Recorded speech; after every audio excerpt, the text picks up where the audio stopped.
Welcome to the Next Level Human podcast. As a human, you have a job to do. In fact, you have 4 jobs: to earn and manage money, to attain and maintain health and fitness, to build and sustain personal relationships, to find meaning and make a difference. None of these jobs are taught in school, and that is what this podcast is designed to do: to educate us all on living our most fulfilled lives through the mastery of these 4 jobs. I'm your host, Dr. Jade, Teta, and I believe we are here living this life for 3 reasons and 3 reasons only: to learn, to teach, and to love. In this podcast, I will be learning, teaching, and loving right along with you. I'm grateful to have your company. Here's to our next level.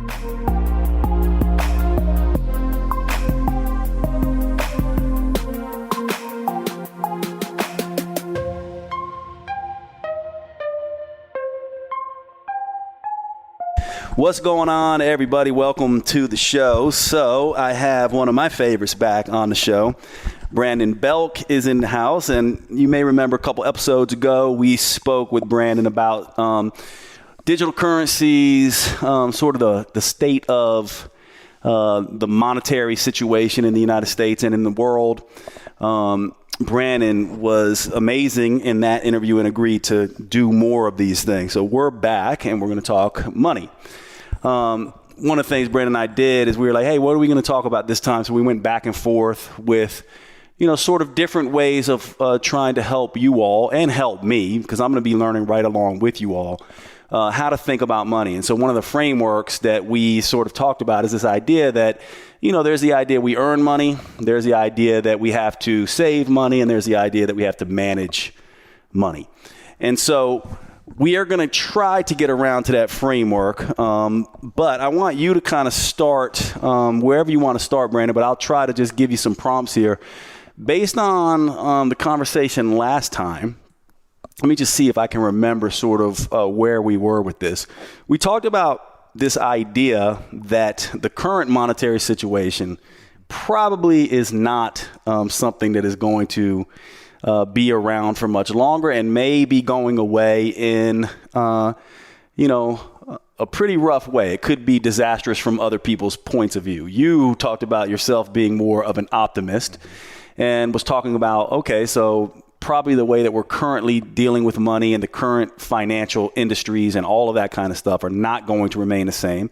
But in that, there's going to be some opportunities. And so part of what you're trying to help all of us understand is how to maneuver around this. And we talked a lot about this idea of an economy that's not really based on value, the idea that we just keep printing money, and the idea that we have some of these technologies, these digital currencies, that may solve a lot of our problems. So that's what we talked about last time. So for all of you listening now, you might want to go back and listen to that episode first with Brandon as we get into this episode. So let me just start you off. Is there anything that you want to sort of sum up from last time, and then anything in terms of your thinking, hey, we really should talk about this particular aspect now that we have some of that basic stuff under our belts? And I'm sure there's a lot of basic stuff we can still go back to. But just give us an idea of kind of what your thoughts were after that first one and where you think we should be right now and where you think this conversation should go. Thank you, Jay. Thanks for having me back. Good to be back. And it feels like it's good timing, and especially for the prompts that you just gave me, because what was coming up for me as you were talking was really it reminded me of the ethos behind Next Level Human, which from my perspective is about taking ownership, taking responsibility for your personal power, your own sovereignty, and how to make the most of any season, any situation, whether you would consider that a trough or a crisis, or you would consider that a triumph, or a peak experience. And so, looking through that lens at what we're dealing with in the financial system and the markets, it's like you mentioned, we are in the middle of a powerful transition. We're seeing kind of the decline of an old system that's been, just more or less abused for some time now, and money being printed with really no account. Since you and I last talked, actually, I think it was the week after we met, the announcement came out of the European Central Bank that they were going to unveil an unlimited bond buying program. So unlimited bond buying, like without limit. So they're just gonna. So it's like that's how they kind of phrase those headlines. It has some jargon, and it's hard to wrap your. Oh, okay, well that sounds like a good strategy if you were reading that, right? But when you read between the lines, unlimited bond buying means that they're just going to continue. Bond is debt. Bonds are debt-based securities, and so like we talked last time, the central banks will continue buying up the debt as they print more money to keep the system going. It's a debt-based society. Debt-based economic model. And so, like I said, it's in the news. They're continuing to do it, which eventually will lead to a liquidity crisis because you can only print more money and create more debt to an extent. And it's building up that house of cards, similar to like what we saw in '08. Yeah. So that's kind of a good recap of. Yeah, and then let me just so I'm clear on this, because I always get a little confused on this stuff, and hopefully you listeners don't mind, but I need a lot of repeat, and so especially when it comes to a field that is not my field. So if they're doing unlimited bond buying, this means they're telling people you can buy bonds from the government. Is this right? And then they print this money. And so based on what we talked last time, it seems like this is just more of a Band-Aid on a gushing wound. And if I got it right last time, this is not going to be able to last. So every time we see that they do this, it sounds like to me that someone like you is looking at this and saying, you're just trying to put a Band-Aid on a gushing wound. You're not solving the problem. And the more we do this, the worse it's going to get. And so you're hearing, it sounds like alarm bells when you read between the lines of unlimited bond buying. Yeah, it's the verbiage, right? Mm-hmm. Unlimited. Mm-hmm. So there's not a budget. There's not a cap. It's unlimited. Mm-hmm.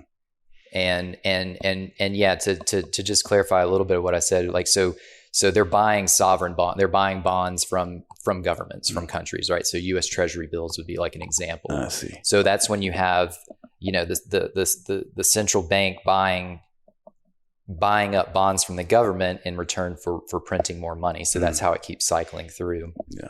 And so I mean that's kind of where we're at now. This I believe is it's a great time, is daunting as all that may sound.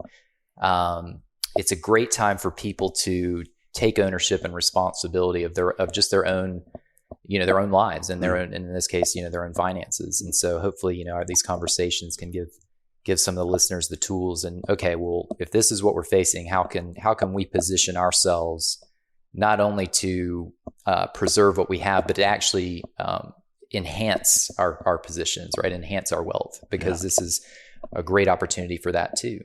Just depends on where you park the money that you do have, or the worth or the value that you do have. And so on that note, like we had talked, really there's three main ways when it comes to facing your financial situation, and that's the earning department, right? That's one area of life where we have influence over our money, is earning. Then there's saving and managing, right? So it's almost like a pipeline. The money comes in, and how are we gonna do that? What's the best way? What's the best strategy? And then once it's in, what are we doing with that to sustain it and to grow it ultimately? And so I'd love to kind of dig into that a little bit on. Yeah, I would love to as well. And so let's talk a little bit about the earning side of that then. So we have this idea of we humans must earn money, we must save money, we must manage money as an individual. So now we're kind of getting into this, okay, what is an individual to do? So from my perspective, when I think about that, I think about it like, okay, well, some people go and work for someone else. Some people go and start a business, right? This is the two major ways that I see it. You're either working for someone that has a business or you're starting a business. Now, obviously, I guess, and this is where I'm not as savvy, but certainly with investments and things like that, you're earning some money, right? So there's a little bit where management of your money and saving of your money go into earning. So you kind of get this feedback loop. So the idea then is, if I'm someone, and this is where I think a lot of people get afraid, right? Because if they go, well, if I'm someone who's working for someone else and the economy is potentially going to be in trouble, I don't own my job. In a sense, I'm owned by my job, and my job can get rid of me. And so therefore my income is gone, and then I have to go look for another place to earn money. Now, on the one hand, I've always thought, man, it'd be nice as a business owner. I've always thought it's really nice to have a paycheck that comes in, right? But you always can lose that job. And then I guess on the other side, people go, well, business owners, that must be nice because they're making their own money, but they then own everything. So they're not just responsible for their own money, but especially if they have employees and everything else, they feel responsible for that. So there's good things and bad things about this, but I want to know from you, if you were like, okay, in a perfect world, how would most of us be managing this? Would we be, doing the best we can to start a business? Would we be, having a side hustle like some people have, where we've got a job and then we're slowly building, or are you like, no, having a job is, maybe the best thing that you can do? Because it seems like there's some instability wherever you go. I'm wondering how you see this. If you were going to say the ideal situation for your average person is what, as it comes to earning money, what should they be thinking about? That's exactly right. Yeah. And there's a few ways to tackle it. Ultimately, wherever, and you mentioned in an ideal world, right? So I'll dance around that framework. But as individuals, the way I like to think of it, we have three types of resources ultimately. And that is money, obviously, time, and knowledge or skills. Kind of the same thing. So money, time, and knowledge. And that's kind of where you have to start with self-evaluation.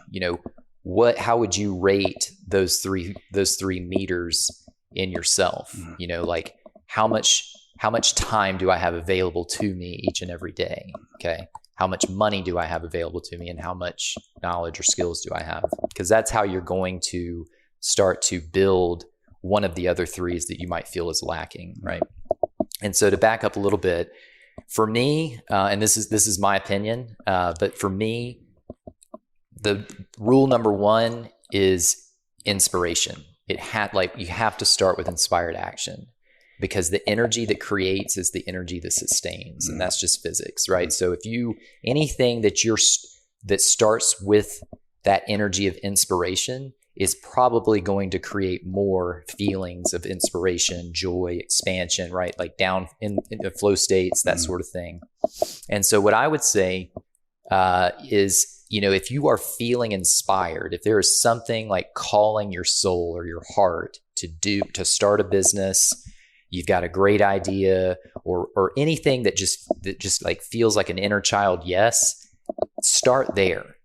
And then from there, create a plan, and the method I use is called the heart print, right? And it kind of follows that model of starting with your vision at the top, mission, culture, goals, and all the way down to core values and daily steps. But through that framework, it's an energetic framework, because the daily steps, as long as they carry the same energy as your vision, then that's how you build the vision. Because again, the energy that creates is the energy that sustains. So what do you do if you're not inspired, right? What if you are in somewhat of a trough, or you're just kind of going, it's been a rough 2 years. You're just trying to survive and make it, right? Make ends meet. Maybe you feel like you're in a lot of debt. And so what I would say to that person is, if you don't feel inspired, if you're not feeling that wave of energy, find someone that is. Right? Maybe it's a friend, family member, someone in your network, somebody that that does carry an abundance of inspiration, and then see how you can add value or be of assistance to them. Maybe they own a business, maybe they're starting a business, and so maybe you're not the number one, you're not the business owner, or you're not the one with with that vision or mission. but you can still be of service based on your knowledge and skills, the time you have available, right? Or maybe the money that you have. So you can use those resources even if you aren't feeling inspired or creative to then help, whether it's a job or, like I said, somebody else that's starting a business. And so that's really, for me, that is the two ideal scenarios on the best possible ways to earn, because not only will you be, you're going to be earning from a place of energetic abundance. You're going to be riding a plate. You're going to be, you imagine the cult, like, feel that inspiration, right? Even if it's not yours, but you're in that container, you're in that business, you're in that office where that's the culture of the company, because the guy in charge or the gal in charge carries that energy, right? They're feeling inspired. They're leading with a mission, and that permeates through the organization. And so it could be a small business, it could be just a few people, or it could be a big organization, right? If you do feel like, you feel safer in like a more corporate kind of structure or environment, or that's kind of where you are now, maybe you can start, maybe if you're not happy where you are now, maybe you can find a better container that has a little bit of more inspired energy behind it, more of that kind of like effervescence. Because again, that's going to, as you align to that, you're just going to have more fun. Yeah. And if you're having more fun, then making money feels easier. Yeah, and you guys can see why Brandon and I really hit it off, because to me, this is exactly the next level human philosophy that I talk about a lot on this podcast. And I'm just going to repeat it just so, it might give you things to think about, Brandon, and all of you at home. Because if you're listening to what Brandon's saying, it's a really interesting aspect of this. He's essentially saying, don't start, like, for example, I know people, and actually my brother-in-law, he will laugh at this, but when I first met him, he would just sell anything, right? One day he was selling betta fish at the mall. Then he was selling scrubs. Then he was selling this other thing, then this other thing. And, he basically did not necessarily care what he was selling as long as he was making money. But one of the things that happened is then all of a sudden the betta fish weren't selling anymore, didn't want them. So he moved on to the next thing. And eventually it was dried up, and he got himself in trouble, went and worked as an EMT professional for a little while. Now he's back out getting ready to start a business. And one of the things I oftentimes think about is what you were just talking about. What if, he took all that skills of selling and actually did a business that he loves? And one of the things that he loves is food, and he loves cooking, and he loves that aspect of things.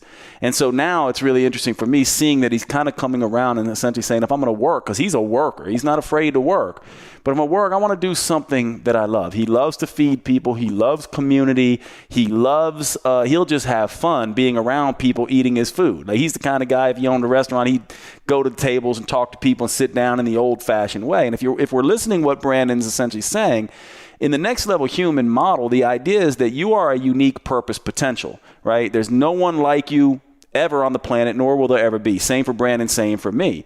And so in that, there must be something. And it sounds like this is essentially what you're saying as well. In that, there is something that most people feel called to.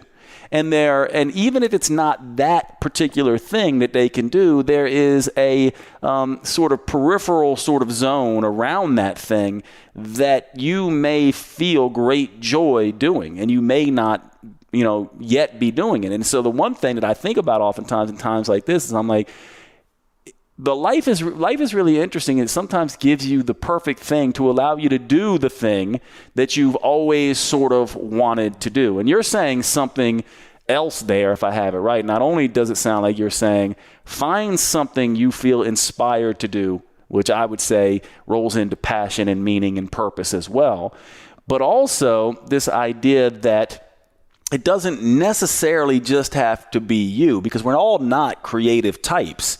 We're all not idea types. Some of us are, you and I were laughing about how I am with my schedule, right? Because we've been trying to, do this thing again, and my schedule's all over the place. Well, I have someone, my sister and my assistant, who is very detail oriented and is really, really good at keeping me on task. Well, at least she's very good at keeping tasks and putting things down, etc. And without her, I would be even more all over the place. And it sounds like what you're saying is there's something that if you can't do it for yourself, there is something that you bring to the table for other people. And to me, I love this idea of thoughts around this. Now, here's the big question that comes to this as people begin to change. How do they begin this process? And I'll tell you, I was once early on in my business, I had a business coaching group, and I'll tell you how he explained it. Then I want to get your thoughts on this, because most people, they go, well, how am I going to do that? And a lot of people, there's two sort of ways, or several different ways of doing this. One is I quit my job now before they fire me, and I start doing this other thing. That's one way to do it, right? And the way that it was described to me is that you're on a train and you're going on this train, and you essentially get off at the train station and you try to get on another train. What oftentimes can happen there, though, is that what happens is the other train can't sustain you economically. So then you have to get off at the other train track, get back on the other train, which causes all kinds of messes. So the way I've heard it explained is you're on a train and you basically start to build up this other train. This would be, the idea of a side hustle, I guess. And this train is building up steam. And when it's about level with the train you're currently on, that's when you jump from one train to the next. But how would you say to people how they make this transition into this new way of doing things? Is it sort of like, okay, a 5-year plan? Is it like as soon as possible because you really need to start thinking this way? Like what's your approach there? Now, obviously, you have a whole model you walk people through when you work with them one-on-one, but give us some sort of idea of your thoughts around this, or any other things that I got wrong or right in that discussion. You said a lot of good stuff. And so, basically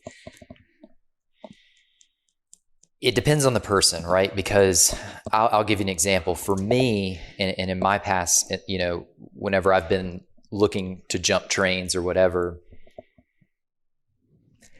for better or for worse, I'm the kind of individual that, early on, I realized I have to jump trains, because I remember when I was starting my first business, I had a really good set up with the job that I had, and them allowing me to kind of toggle between, kind of like as I grew my business, they allowed me the flexibility to work less and less.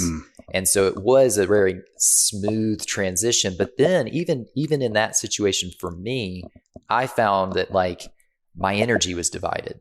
Right. And if you break that word down, division, right? Two visions. So I was split between the vision of the job that I was in and serving here and doing, and the skills that I had developed and the experience that I had. Right. And I was good at it, and but as I was putting more of my energy into my vision, into my business, I started noticing that I wasn't quite at the peak performance that I was before. And again, this is just me. And so I had to make a decision where it was like I had one leg on each train and I had to pick one, right, in order to fully commit. And so I think whether that's, close to right off the bat, or maybe it's years down the road, wherever you start, wherever people, anyone listening, wherever you start to feel that split, or like you're both are somewhat suffering because of both of them being a part of your daily energy expenditure, then that's kind of when that's when I knew how to decide which path to go and when to go all in. Now, there's other factors at play too, right? Like you mentioned, you don't want to get yourself in a situation where you get overextended in debt, or you can't pay your bills or anything like that. So it really takes it's a lot of honest self-reflection, both in how you're performing and what your needs are, right? It's not just about your desires, it's also about your needs. And you have to look at both of those things, and your capacity too, because it's like, well, how many hours in a day do you have? And so for the person that, maybe they work 6 to 8 hours a day in their job, but that they still have some time left over at the end of the day, and they have more capacity, they have an abundance of time, and there is that inspiration, there is that passion, then that would be the discipline comes in, that, the decision then is instead of Netflix, instead of, whatever the downtime traditionally is, can you spend that time building your vision instead for a short period of time? Can you go through a season where you're slowly chipping away and building at that sustainable model that fills your heart's desires, right? And then another thing you said too about your brother-in-law and I think your sister too, right? Is your sister? Yeah. So, there's a skill there. There's knowledge there that she has, right? And she's able to help you. She's able to come into your world and be of assistance and be able to serve you and your business. And that's a way. And, so it's again, trading, whether it's time and or skills and knowledge, for money. So that's a great way to earn. And that collaborative energy too, it creates another beautiful thing where, you kind of inspire each other. You meet her needs, she helps you with your needs. And that whole thing builds bonds and it builds relationships. And then you're doing it together. And when people feel like they're part of something, then there's even more motivation and inspiration to serve and keep growing. Yeah. And what's interesting about that too, is when you think about the internet age and you think about, loss of, different sort of blue collar jobs. And a lot of people say we're going into the service economy and a lot of people are moving online and teaching. That does open up a lot of, like Jody, for example, my sister now she's my virtual assistant and she has 2 other people now that she's their virtual assistant. Now, prior to me, she was working in billing in a hospital. Again, a very detail oriented sort of thing. And she took that skill and parlayed it into something else and now finds that, she really enjoys that because she sees that she's at the forefront of a business and she is really making a difference versus, the doctor's getting paid or she worked at Lincoln Hospital in the Bronx and Metropolitan Hospital in New York City. And then she worked, for Baptist in different places. And she didn't really get to see her sort of contributions. Now she does get to see that a little bit more, and she's, getting better and better at it. She already was really good at it, but now she's building a new career. And so essentially, and it really was just me and her having a conversation of like, I don't even know that Jody really understood what a virtual assistant really was at the time. But for all of you listening, there are many opportunities like that. Like I can imagine for every new service professional going in, there's a whole group of people that are required. There's marketing experts, copyright experts, virtual assistants, tech experts that you're going to need help because very few of us, I'm one of these people who tries to figure it all out myself. And that has helped me, but very few people can or want to do that. And so I think the idea then is stepping into these new realms. And I like this idea of skill and developing that skill. Because to me, it's like, all right, so if you have the time, and you said something really tough there, Brandon, which is this idea of like Netflix and, these other things that we want to do. And there's no judgment here.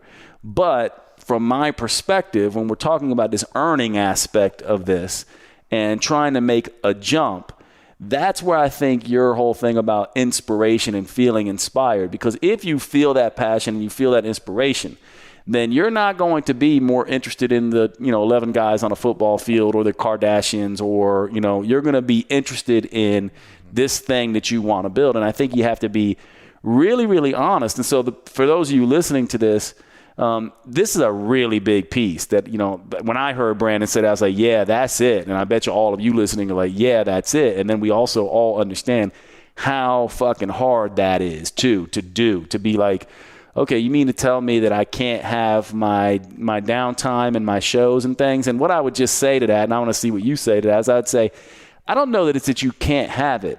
I think that you have to develop a new relationship with it, though, where it's like, we can watch these shows anytime you want. So you don't make it, you build your new routine around this inspiration and this thing you're trying to build. And then when you have the time and you're just like, I really need to recover, then you watch your show. So it's not a nightly show that you're watching. It's more like I'm nightly building this thing. And then on the weekend or every once in a while, I'll catch up on my shows when I can. And that's a whole different mindset. And I think the fact is that you really do have to have a hard look at yourself to say, am I that kind of person? But the thing we're talking about here is pretty challenging because in the end, if you're someone who's working in an industry that you could potentially lose your job, now's the time. And so that's why you and I are having this conversation. So any other things about this idea of earning? Because I do think what you're talking about here is this idea of like, do I have the time? What are my skills and how much money do I have? You can build the skills nowadays with the internet. You can find a lot to get up on the skills for free. But eventually you're going to have to become an expert in this new space. I'm one of these people that's a big fan of just, jump, just like leap into it. You'll figure it out. But I also understand if you don't have the time and you don't have the monetary resource to do that, it can be scary. And it depends on if you have dependents too. That's something I didn't mention too. It's a lot easier when you're single or maybe your kids are out of the house and, you can live lean and do all that. Right. But yeah, I mean, going back to what you were saying, I mean, it's, we have that time that, you can take that downtime and I guess the best way to look at it is there's nothing wrong with those things. First of all, there's no judgment, right? If anybody listening walks away and they don't change at all, like there's nothing wrong with same level human. But if you want to be next level human, to get to that right? Because if you do the same thing every day, you're going to stay at the same level, and that's okay. Maybe you love the level. Maybe this is your level, and that's great. But for anybody that wants to go to a new level or wants to go to a next level, then you do that. Then with that discipline, putting those priorities in place, where it's like, okay, you go to your job. And instead of coming home maybe and then eat dinner, whatever, and instead of, immediately watching Netflix or doing whatever you did in the downtime, maybe just push that an hour or two. Just like, and you could schedule it, you could still schedule it for to however much you feel like you need and kind of toggle that. But at least you're starting somewhere. At least you're starting something new, even if it's just an hour a day reading on a material on a new skill, or finding people that you can connect with, that you feel like you can serve and add value to, right? And put your passions and your knowledge and your skills to use in that way, or your time. And so I think that's kind of the best way to look at it, right? It's how bad do you want it, and the more you want it, the more inspired you are, the more committed you are, the quicker it'll happen. Yeah, and one thing I'll add to that, just to kind of complete this aspect of this conversation, is that I do think our interests give us clues about what we're inspired about. And so I do think that all of us can pay close attention to what we find ourselves gravitating towards, what are we watching, and the things that we are, and then look for clues about what could I do that gets me as excited about sitting down and watching, like, reality TV glass blowing competitions or whatever it is. Like me and my girlfriend, she sits and she'll watch glass blowing and cupcake wars, and she likes all these artistic sort of competitive types of things. And I do think what you're interested in gives you clues. And I think because you're talking about inspiration, so the idea then would be like, what would I love to do? Like maybe if you're so into, for example, watching, baking shows and cooking shows, maybe it's becoming, someone who goes online and actually shares recipes and cooks in your kitchen. And maybe it's moving from more of the consumer to partly or fully the creator, and or looking and saying, well, I want to see if I can work for that show, or I want to see if I can find someone who's doing this that I can be more involved with. And so I do think that sort of gives you clues. And I like what you said too, Brandon, because again, I agree. This isn't not for everyone, but there are people listening to this, and a lot of people who listen to this podcast who are like, I feel very hungry and driven to do something that I can build for myself. And so I think this conversation is mostly for that particular person. So, all right. So this idea of then earning, there are many different ways to go about this. And let me just get some yes and no questions for you just real quick. So would you say, which is better? Would it be better for people to, and I know it's probably going to depend on the person, but would you say it's better to have a side hustle, have your current job, especially if you're not time rich, and cash rich, that you basically stay with your job and build up your side hustle? Or would you say, no, they should just leap into the next thing? Like, how would you say that for most people, assuming this is a person that is not time and cash rich? Yeah, I would say again, it depends on the person, but what comes up for me is it doesn't get talked about enough. There's a slippery slope to the side hustle piece. It's great in theory, but oftentimes people get focused on that new shiny object when they could take, and maybe it's just double. Maybe there's more opportunity with the job that you're in. Yeah. And it really depends on what work you're doing for your job. If it's like your security guard or something like that, right? There may not be, more gold to tap into in that field, right? But if you're in sales or if you're in something like that, like maybe instead of having a side hustle, you've got experience over here, you can make more money. It is possible, whether you just put in a little bit more time or negotiate like a different type of payout structure or whatever it is, like in order to use that to get to your goals. And so it really depends on your job situation as to whether the side hustle piece could serve you or distract you. Yeah, that makes sense. Let's talk about this idea of saving now. I'm very curious to see how, because I have historically been pretty bad with saving and managing. I shared that with you. And I used to not be able to earn. Now I earn very well and still struggle with saving and managing a little bit. And I think we all have to kind of look and be like, oh, I earn great, or I save great, or I manage great. I'm one of these people who earns great, and the other thing is I'm not really good at the other two. But when we talk about savings, I always hear things from financial people. I'm like, oh, you should have 3 to 6 months of cash in an account, in case that there's an emergency or something like that. And then, okay, there's 401ks, there's SEP IRAs, there's, different places you can put your money that I guess people would say is partly saving, partly investing. I want to know your sort of take on what saving money actually means. Like, what are we really talking about when we're talking about saving? Am I really saving money if I'm just sticking it into a savings account, for example? Is that really saving money, or am I doing some harm to myself? Would I be better off pulling out cash and sticking it under my mattress? Would I be better off what would you say are the things we need to think about and be aware of around saving money? Yeah, well, you can. The way that you just illustrated is you can see where we're going right after saving, which is managing, and they're kind of two in the same, but a little bit different. And so I'll do my best to kind of differentiate between the two, and then we'll join them together.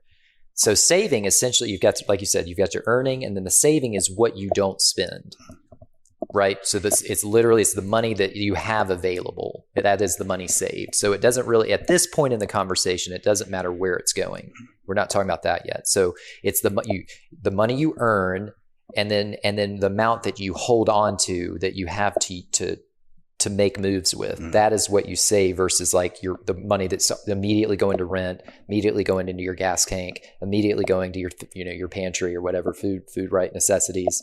And so the idea of saving is really it brings in the discipline to live within your means, and now we're starting to get into like what your goals are, right? What's your vision? Because that's going to also determine how much you would probably need to save when you account for your timeline as well, right? Yeah.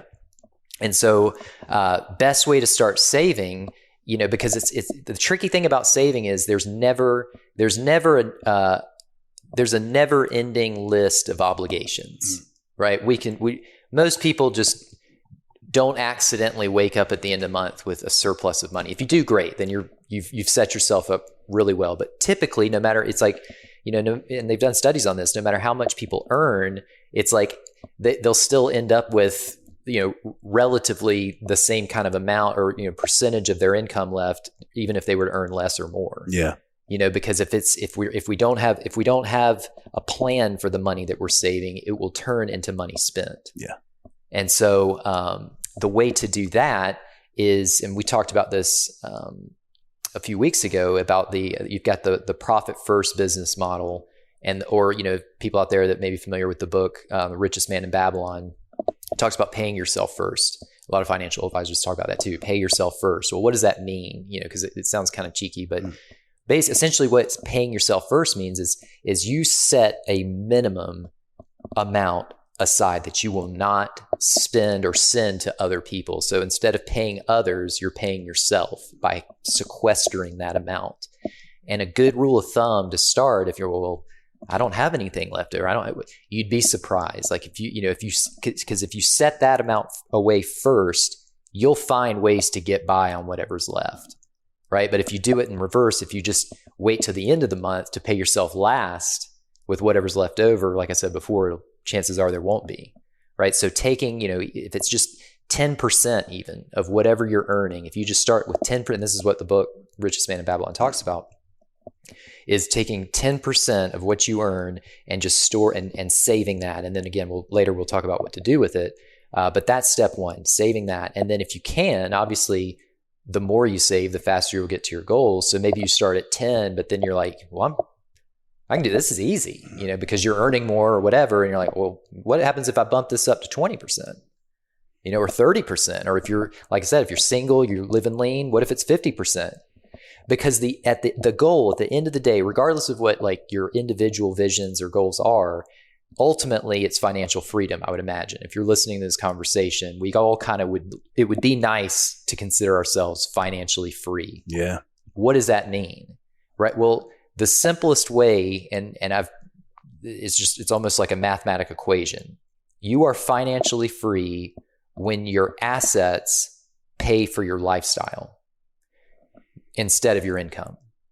So when your assets that are generating income, whether it's real estate or, dividends that you have with stocks or crypto or anything like that, that's paying you some sort of passive, it's spitting off income, right?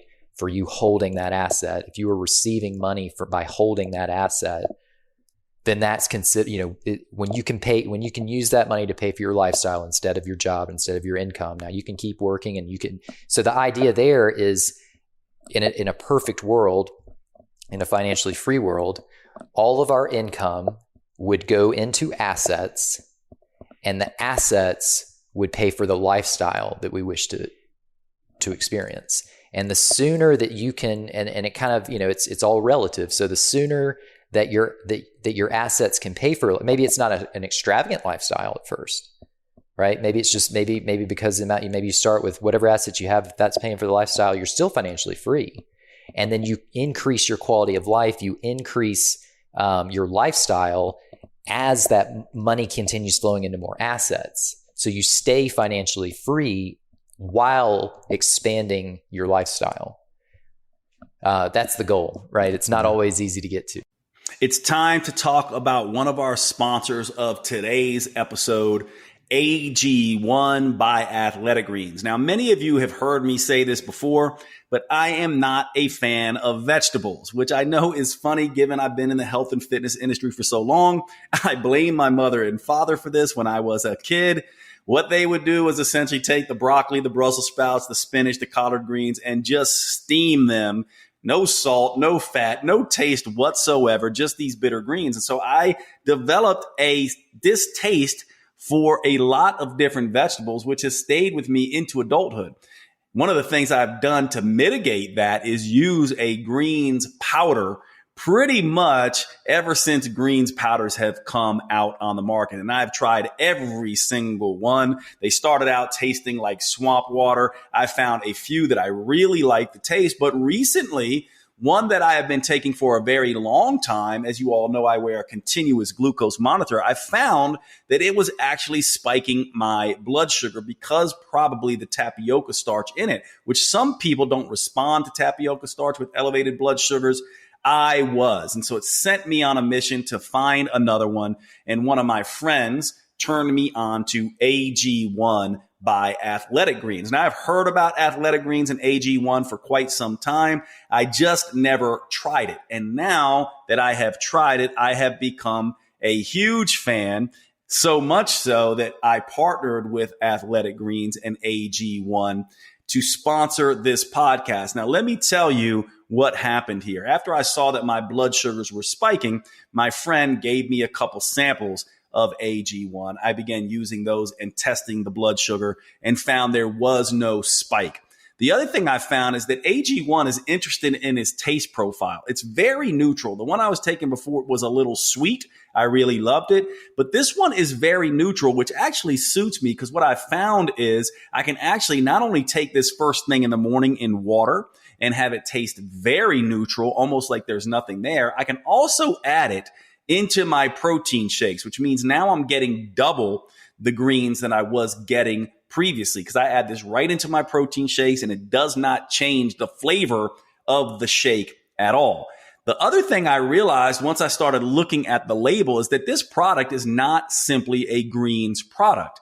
It also is a multivitamin, multimineral. It also has fiber, which acts as a prebiotic. It has probiotics in it, and it has functional mushrooms, which act as adaptogens in it. That's 4 different products essentially in one. And I've been taking mushrooms for some time. I stopped taking them now because now I have this in my greens. I have also taken my multivitamin and make this my multivitamin. So I'm actually saving money, and this is going to save you money as well.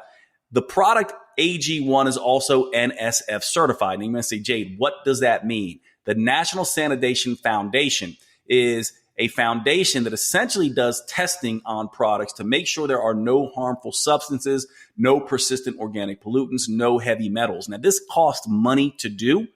AG1 and Athletic Greens has spent the money on this. They spend money on making sure that the product that you are getting is good quality without contamination in it. And you might say, well, Jade, isn't this true of all products? And actually, no, it is not.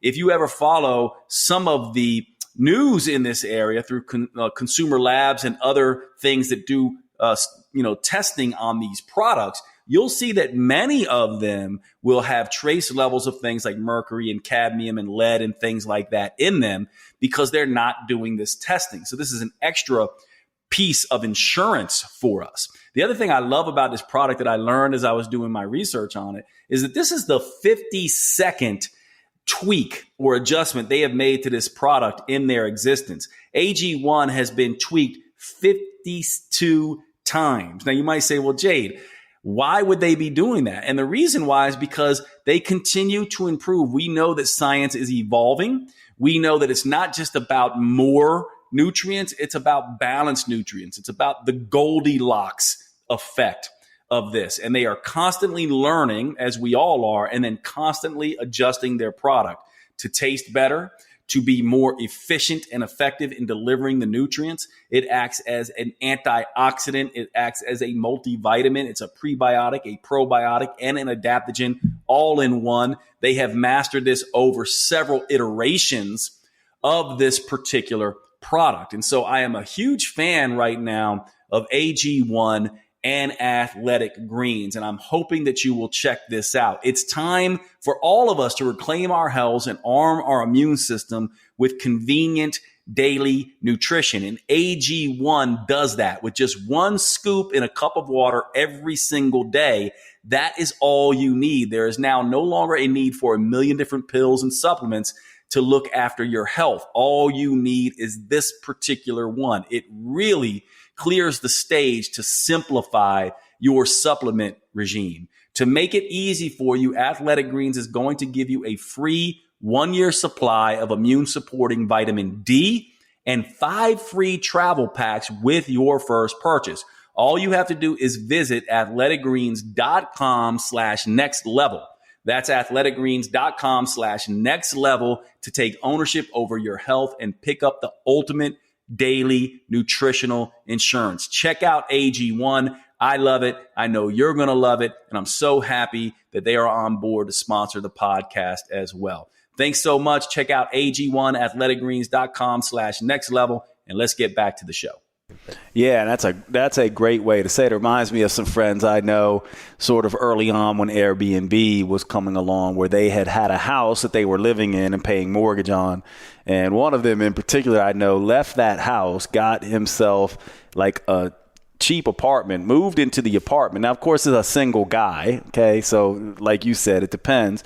And then started renting his house out for more than he was paying in rent in Airbnbs. And this is the way he sort of looked at that equation. And it worked out well for him. And he got a couple more Airbnb properties after that. But it makes me think of sort of this idea of like, oh, I need to essentially, I have this house. It's not really an asset if I'm paying mortgage on it. This is what he was essentially thinking to himself. It's not necessarily making me money right now. Maybe over the long run, if it appreciates, it will. But he was like, I can go and live in a much cheaper apartment, rent this thing out for more money. And that's how he began to think about this equation a little bit. And so I really like this, but let me just repeat back just so I have it and all of you have it. So if I'm someone, let's say, that has is making $5,000 a month, let's say, and I decide, I go, you know what, I want to set aside, let's say, $1,000. I want to be pretty aggressive. I want to set aside $1,000 a month. And maybe right now I'm spending all $5,000 of that dollars. But it sounds like what you're saying, and I like this model more than just getting down into budgeting and stuff like that, because if I put that $1,000 aside right away and I don't see it, and all I see is like, maybe I create another account where that $1,000 automatically goes to, and so now my account that I used to look at psychologically, I used to see $5,000 come in. Now I'm seeing $4,000 come in. Psychologically, as a human, I'm going to adjust everything I do, right? Because now I'm working with 1,000 less. And this sounds like, to me, at least the way my brain works, the way that it would work for me. And I know this idea, you mentioned profit first. In business, one of the things that changed business for me was this same idea, that the idea of profit first, this is a book written by a guy named Mike Michalowicz, if you guys are interested in it. But essentially what he said most people go, let me just do the business, and then at the end of the month, I'll see what my profit is. Profit first says, no, I want a business with X profit. You decide ahead of time. So I want a business with 10% profit, which means at the end of the first month of that business, I basically see what I made, right? And then I take 10% of that. And that basically then goes into a profit account that I don't get to see, and I make it a little difficult for me to have access to.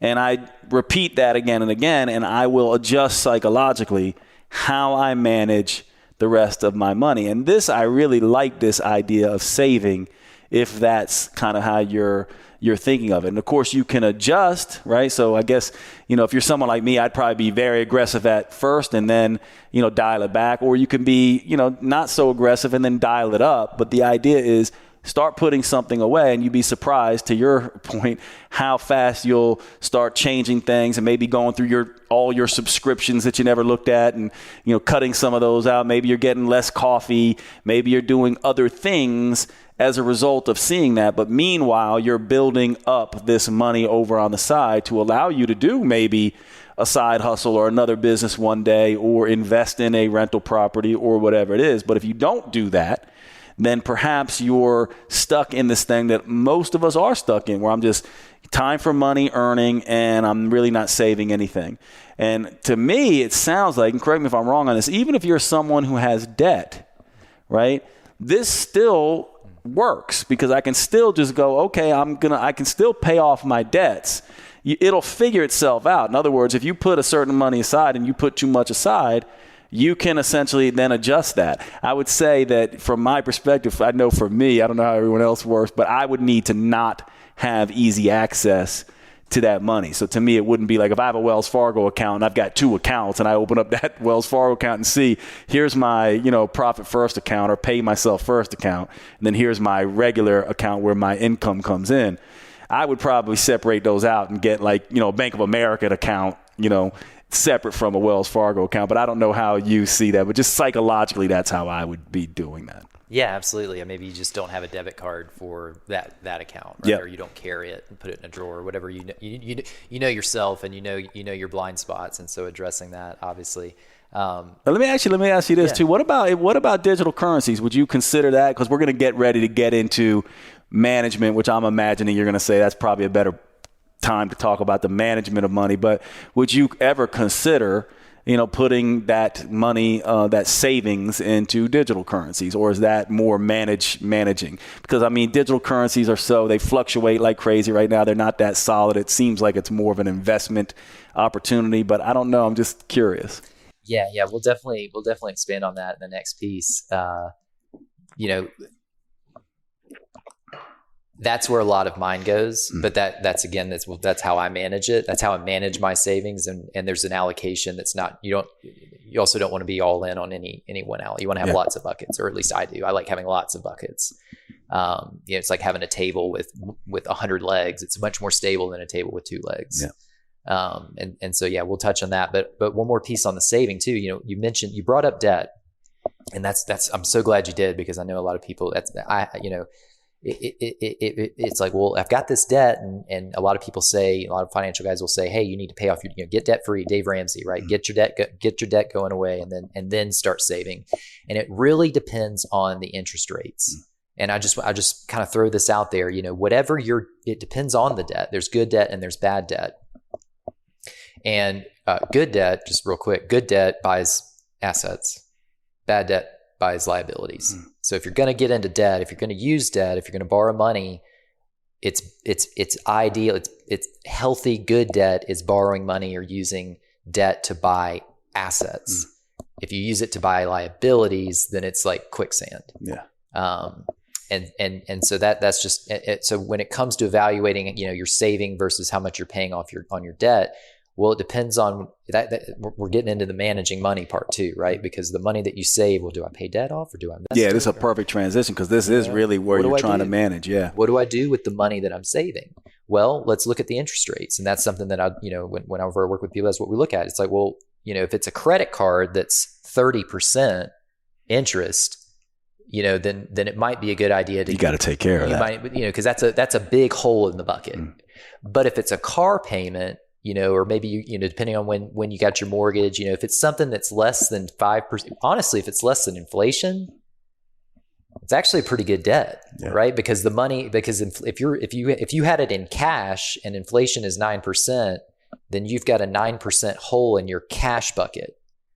But if you've got debt in a house to the tune of 5%, right, then it might be better to just keep paying what you're paying, right? If it's a low interest rate, because you can instead of putting all of your savings to tackle debt, you can go out and have your savings earn a higher interest rate than what your debt interest is. Yeah, and let me give all of you listening, I think it's a personal example. Tell me if this example, but I still have medical school loan debt.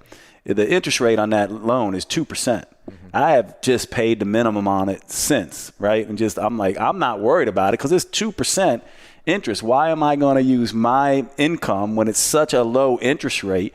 So I pay the minimum on that, and I've used, maybe you'll tell me this isn't smart, but that my way of looking at it is like, I'm not worried about that. That is 2% interest rate. I can earn more money by just sticking that in an account somewhere. So I am not going to take extra money and try to pay that debt down. So ever since I've had that debt, because the interest rate was so low, because a lot of people are like, you still haven't paid off your medical school loans? I won't. I'll just keep paying the minimum on that always because the interest rate is so low. Is that smart or not smart? That's a great example. Mm-hmm. And that, in my opinion, that supports what I was saying, because you're right. You can take, instead of giving all your excess savings to tackle that 2% debt rate, right? You can go out and take that money, and as long as you're earning more than 2%, then you're net positive. Yeah. Like what is it in the stock market? 3 to 6%, you'll earn, so to me, that's kind of how I looked at that. So that's interesting. So let me just repeat that real quick. So it sounds like if you're someone that has a very high interest rate debt, then that may be something you want to begin to consider. And there are certainly workarounds, refinancing things, other ways to get things done. But you probably want to focus on that. However, if it's less than inflation, then you might want to sort of go, I can pay the minimums on these debts. I don't need to tackle them so far, and use my money, in the money management sector to hopefully get greater returns. So let's talk about that. And this is something that you and I talked about a little bit before, but with my limited knowledge, the way I look at this is I'm like, okay, so there's real estate. I can invest in that. I can, invest in precious metals and things like that. And this is me more thinking what I learned from you last time, where you were like, educating us on like, honestly, you kind of want to invest in things that have, some real value, right? So like, I'm thinking, okay, so those things have value. What else can I invest in? I definitely can invest in, and this is where I like to invest most of my money, although it's risky, is businesses, because I'm like, if I can get more earning potential, so, maybe a business or a business idea I can invest in. What other areas, digital currencies, right, which is something I'm sort of learning from you. I can invest in that. I can invest in the stock market. And I know this isn't the whole thing on managing money, but ideally, I would imagine if you're managing a business or you're managing a household or you're managing money, you want to do it in a way that is efficient, that makes things work for you rather than against you, and manage things in a way that help you get more efficient as you go along. So I would imagine that the management conversation really starts talking about where am I putting extra income and how am I paying off debt, and all the sort of conversations around I've got debt here, I got this amount saved, I've got this amount coming in. Now how do I work all of this to make my situation better? Exactly. Yeah. And it ultimately, I know this is going to sound cliche, but it starts with your goals. It starts with your goals. It starts with your capacity. Where am I in relation to where I want to be? And, and that's going to determine, and like I said, it's a lot of this is going to sound like what we talked about in the earning piece. What feels inspiring, right? Are you really into real estate, right? Are you really into business? Some people aren't. Some people just don't have time, right? Maybe they love what they do. They love their earning vehicle, right? And they're all in on that. And so for them, and they don't have as much interest in the managing. It's obviously important. But those, for some, it may be like more of a passive thing or delegate it, right? Or, it just depends on what buckets are going to serve their goals the most efficiently and effectively. And so, and so that's where we kind of start is, okay, well, let's start with those. What are your goals? What's your capacity? Where are you? And then here are the options. Here are the buckets. And another big thing that plays into this, whether you're managing it yourself or finding someone to partner with to help you with that, where's the opportunity, right? Because everything goes in cycles. Yeah, that's a big one that you and I kind of talked about last time. Like, where is the opportunity now? I know a lot of people are like, is the opportunity in the stock market? Is the opportunity in digital currencies? Is it in real estate? Like, what's the deal with that? And that's why, like today, the day that we're having the conversation, this answer is probably going to be different than if somebody listens to this in 2-3 years. Yeah.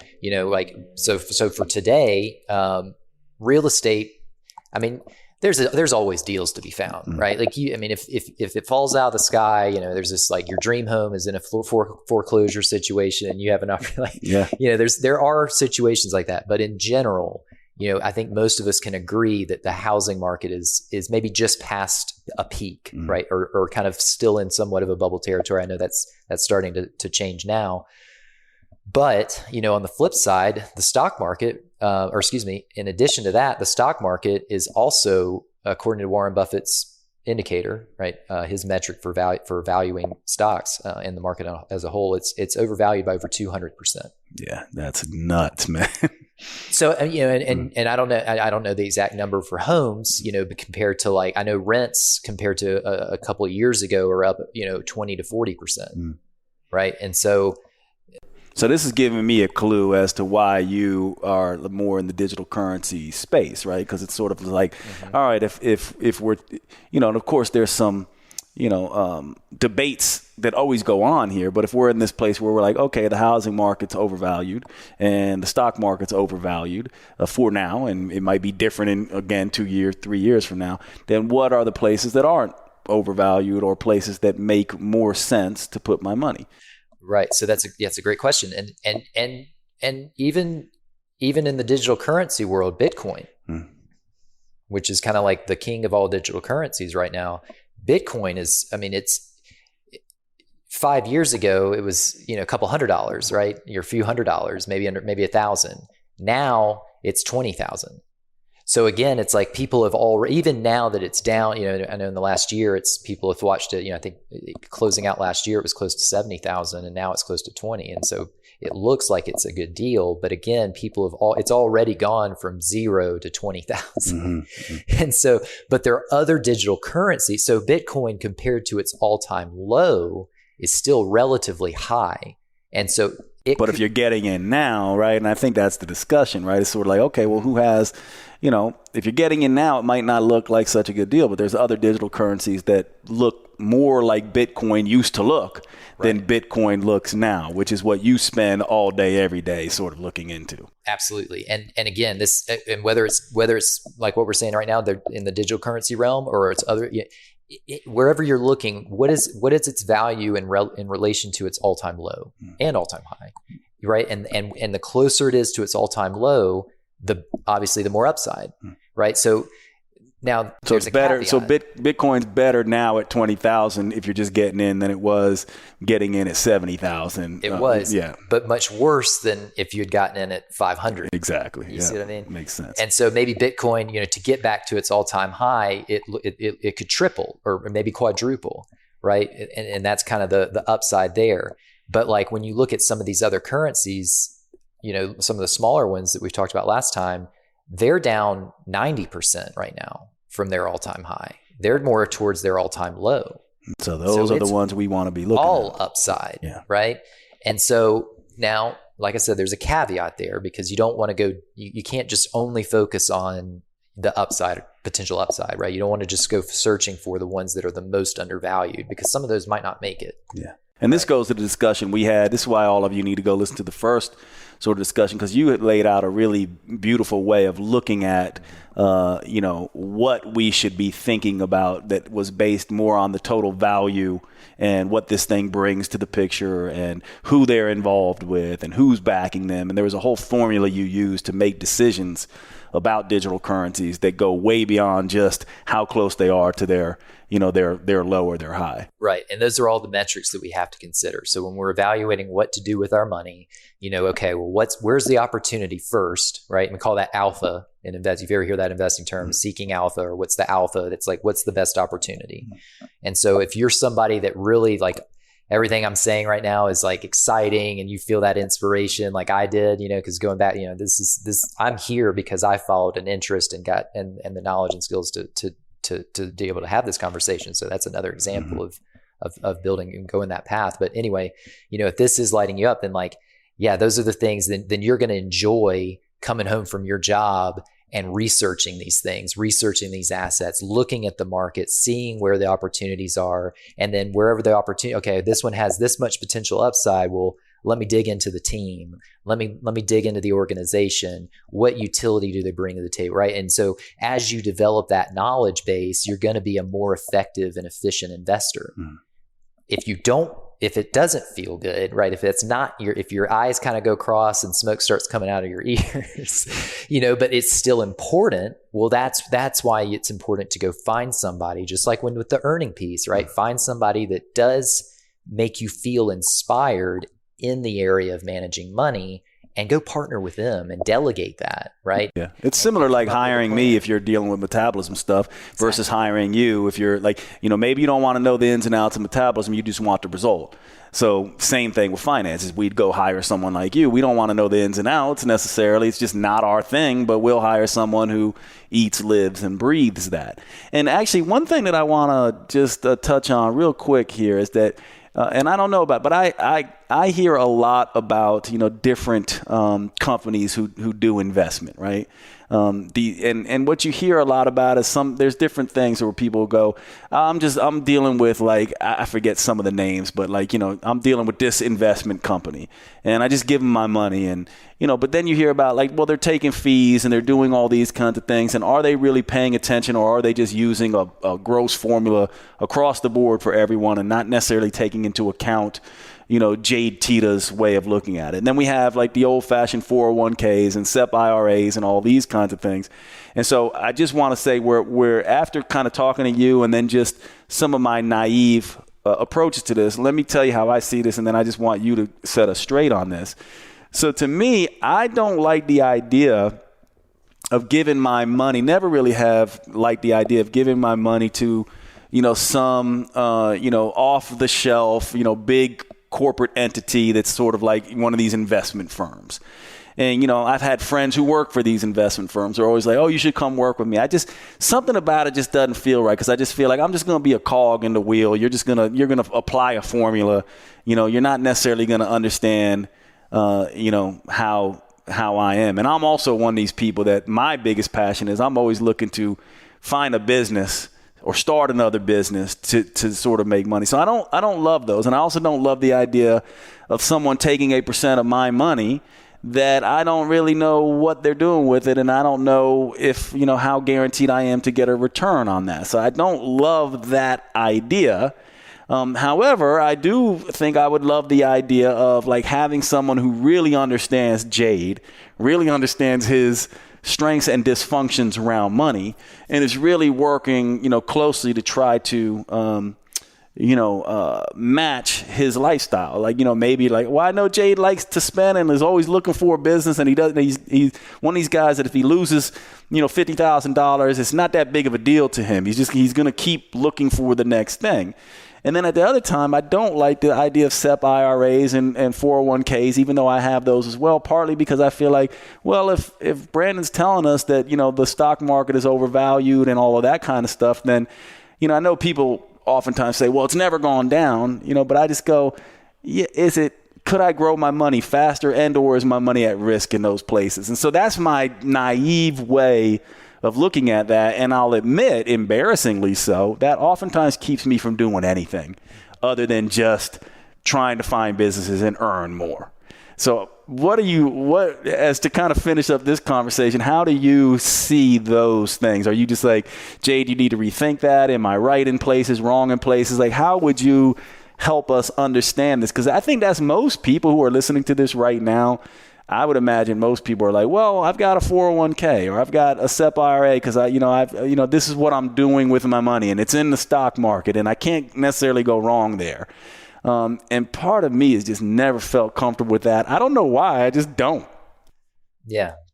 Well, I have an idea of why maybe, and you can correct me if I'm wrong, but if you're anything like me, it sounds like, there's a few things that I feel like I have in common with you. It feels sterile. First of all, it's like a big box that like, this is the arrangement. This is the fee structure. This is the basket of things that we invest in. These are the ETFs. It's just, here's the index fund. And it's just this automatic, there's no soul. There's no excitement. There's no inspiration. It's just like sterile. No real education. It's just put it here. It's always gone up. Here's the fee, pay it, retire like everybody else.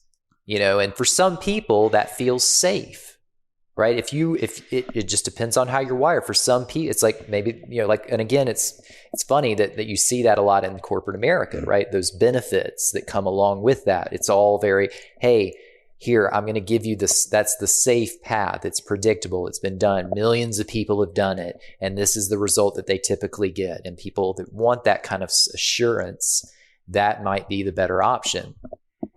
But it's not the sexiest. It's not the most exciting, right? Or at least not for maybe people like us, right? Yeah. And so, what's beautiful about this time that we're in is, you hear, and this is kind of bridging the connection to more the digital currency world, decentralization. We're experiencing that not just in the economy, not just in currencies, but as a culture, as an ethos, like this. We talked about sovereignty before at the beginning of the call, and and honoring what excites you and following that energy, right? So decentralized investing, decentralized money management, right? Finding somebody that can speak to Jade's unique interests and goals, right?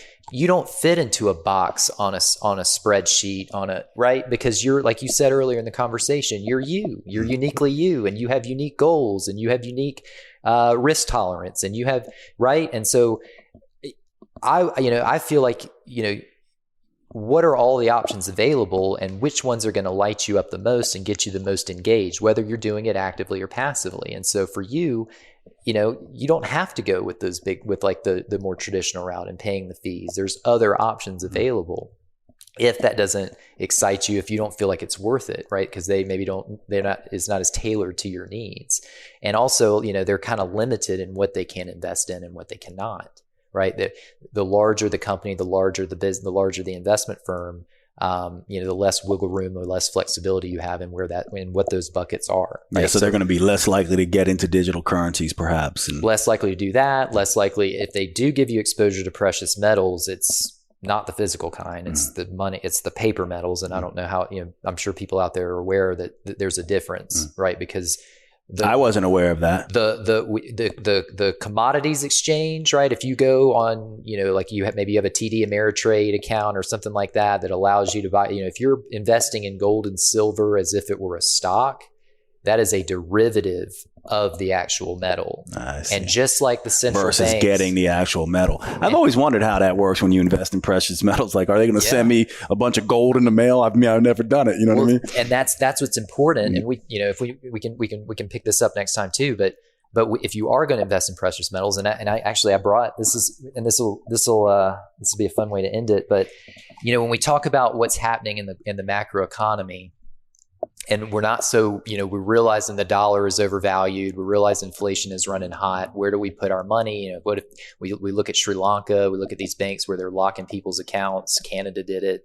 If you want to know where to put your money that is the most safe, if you're that kind of investor, like I want it safe for now, because like I said, we're coming up in a unique time where I think, yes, have some of the currencies of the future, right? But also you want to have liquidity, because I mentioned the liquidity crisis earlier. Yeah. So whatever cash you do have, if it's cash, if it's gold, if it's silver, like it's here on the table. Oh yeah, that's cool. Right? Look. Yeah.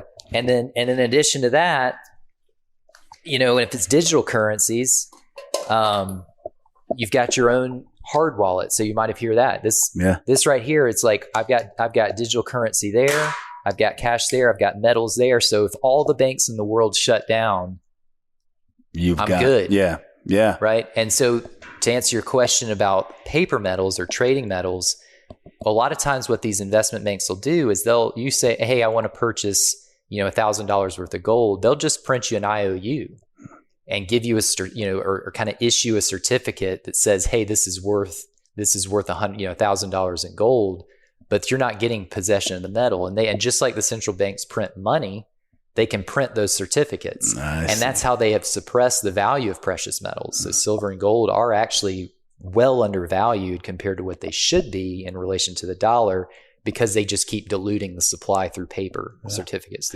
So this is interesting. So you literally have silver and gold here. And so I imagine you could either have it at your place or it's in some vault somewhere, but you can go and get access to it. A little bit of both. Yeah. And that's again, it's like we have all these buckets. And for me, precious metals, yes, they're undervalued. So it is a good investment from that. It will appreciate in value whenever that day comes. But so there's an upside to it, but there's also, it's like, well, what if the grid goes down? A lot of people worry about that, or worst case scenarios, right? If you want to cover all of your bases, well, what happens if the grid goes down? What happens if you don't have, cash or whatever? Well, or if the dollar goes away, like you want to ask yourself these questions. If the dollar goes away, am I good? Right? If the grid goes down, am I good? No? Okay, what do I need to do to at least be able to survive a few weeks to a month, however long it is, in the absence of those resources? Yeah, this is something we should talk about next time we talk, because I would love to, I'm not a doomsday scenario person, and I don't necessarily think you are either. I think we're both, but to me, I would love, like, I'm one of these people, it's like, even though I'm not like that, I do have, like, I have a what do you call it? A go pack, like when I was in LA, if there was a big earthquake, I had a breakout pack that had everything I needed in it. I never thought about that from a monetary perspective. Maybe that's something we should talk about next time, about what do you need in this emergency monetary kit. And then I would really like to get into, okay, like this idea, I love this already, like just seeing the way your mind works. You're like, look, I've got my cash, I've got my digital wallet, I've got this, and I'm sure you've got different investments in other places that we can go deep into. But let's wrap up this conversation. So I just want to go through some general stuff, get your, review, and just kind of get your take and reminders. So from my perspective, the saving piece, one of the things that you brought up for us here is that, let's talk about the earning piece first. The earning piece is, this idea that we have several different things we can think about as humans. We can think about the amount of time we have to earn. We can think about the kind of money that we have set aside that we could put into situations where we can earn more. And then we actually have our paycheck. And what I would say is that opens up, like, we humans, one of the things we have for us is we can be creative. And we talk about this idea of, forget who said it, but I don't usually like cliche statements, but I like this one. Necessity is the mother of invention. So this idea that if you need it, and you really want to do this, you can get very creative, and you can get more creative when you understand more of the angles. And so you gave us 2 more angles. One angle most people think about is just, what's my paycheck? But you gave us 2 more. How much time do I have, right? And then how much do I have set aside? I do, a little bit of money that I can work with from this earning piece. So I really like that idea. Is there anything that you want us to, just remind us about the earning aspect that I'm not getting there? Because there's that idea I really like. If I have time, I can do different things. I can earn more. I can maybe be a consultant in my job. I can have a side hustle. I could start building another business. There's lots of things I can do. My brother, for example, he works, for a civil engineering company, but he has honey on the side. He just bought land and he's growing bees, and now he's selling his honey. So we can get creative. Each individual can begin to do that. Is there anything else we should be aware of that I'm missing on the earning side of things? I loved what you said earlier when you mentioned like your interest or the things that you're into, the shows that you watch, the books that you read. Like, there's clues there. What does inspire you, what does light you up. And those do, yeah. I mean, it's like if you do like the baking show and you like to bake, well, the barrier to entry at your local farmers market is almost nothing. I mean, you could so you could start out on a Saturday just showing up and at least getting some R&D done, right? Testing out recipes, making a little bit of money, and seeing if you enjoy that, and then you can scale it from there. And so, yeah, I think and what knowledge do you have? If whatever you're into, whether it's, let's say it is baking, like, you use your time to acquire that knowledge that then you can monetize. And there's so many ways. It's like there's so many ways to monetize what you do know, even if it's obscure. Yeah. All right. There's a website. One of my favorite examples of this is, what's his name? Simon Sinek talks about the minimum viable product. Right. And so and he uses the example, there's a website for amateur magicians, not professional magicians. It's a website just specifically targeting and selling goods and stuff to people that they're hobbyists. The website does, I think it's over 10 million in revenue every single year. Wow. Just something obscure like that kind of knowledge. So there's people out there that are into what you're into, and you can help them, and whether it's with your time or your knowledge or your money. Yeah, I love that idea. And then we got sort of the saving piece, which, I think is really tricky because it does dovetail into debt. And so we talked about this idea of like, you want to set aside money. And psychologically speaking, once you set that money aside, that you're paying yourself first, the rest of your money, you're going to get, again, creative, with how you spend that. It's going to be psychologically, you're going to be like, okay, I got $4,000 now. And I like the way you said it. You're going to be surprised. And I know this works because I know in business using the profit first model. If that's what I got, then ultimately that's what I'll spend. I just think it's psychology. If I've got $2,000 more, I'll find a way to spend that. If I got $2,000 less, I'll find a way to spend what I have. And so I think working with that psychology is really important. And then the other discussion we had there was this idea of like, okay, sometimes when you're in debt, people won't save because they have this idea that they got to pay all their debts off first. And you're kind of helping us understand that sometimes, the debt is not, it's going to be low enough interest rates where you don't want to, sort of deal with that. So anything else around the saving piece that I'm missing? Yeah, that pretty much covers it. I mean, when it comes to saving, I mean, really, we're adaptable beings. And if we get a pay raise, we're going to adapt to it. If we get a pay decrease, we're going to adapt to it. And maybe if you do that method and you pay yourself first and you take that out of your 5, you take 1 and set it aside and you're left with 4, and then you adapt to it, but you're kind of like, oh, I don't really like this. Well, what's going to happen? It's going to inspire you to get creative to make that much more money, right? So so maybe you're saving 1,000, so you went down to 4, but now your mind's starting to come up with ways to bring it back up to 5, and so now you're starting to build. Now you're starting to grow that income even more. Yeah, I love that. And then the final one, which I think this is where we really might want to spend more of our time next time we talk, is so the management piece is pretty tricky. It's this idea that, okay, so not only do I need to manage what I'm earning and manage, savings versus debt and stuff like that. But then it really gets into how do I start making my money that I am making, that I do have saved, work for me. And I love this idea of like, okay, so financial freedom, according to you, and I love this model because, I didn't think of it this way before, is that when my assets pay for my lifestyle. And so then I start thinking about, well, is this new home that I bought an asset or not? Is it going to help me pay for my lifestyle? Is that business that I'm trying to start, is that going to eventually pay for my lifestyle? What are the plans? And one thing that is comes up over and over again talking to you is, what is the goal set, right? And who are we all listening as individuals?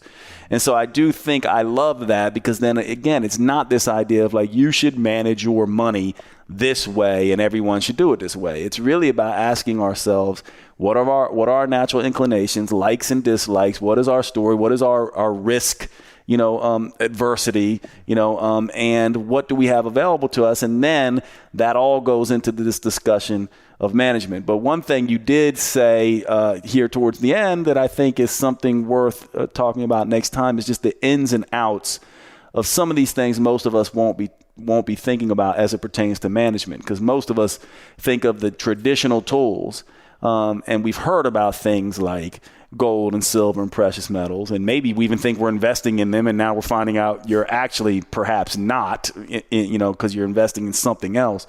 But that idea of management, where there's these way more tools available to us that the average person that doesn't eat, live, and breathe money, and understand. So any final thoughts there? And then let's think about where we want to go next. I personally just selfishly want to go into all the details around how do I invest in precious metals? How do I get deep into the digital currencies and all of that kind of stuff? I think that'll be fun. Yeah. And just to tie a bow on everything, you brought up the metals, just to give people some sort of evidence. If you're curious about this metal, conspiracy or whatever, like, well, I've got some paper. Is that not real?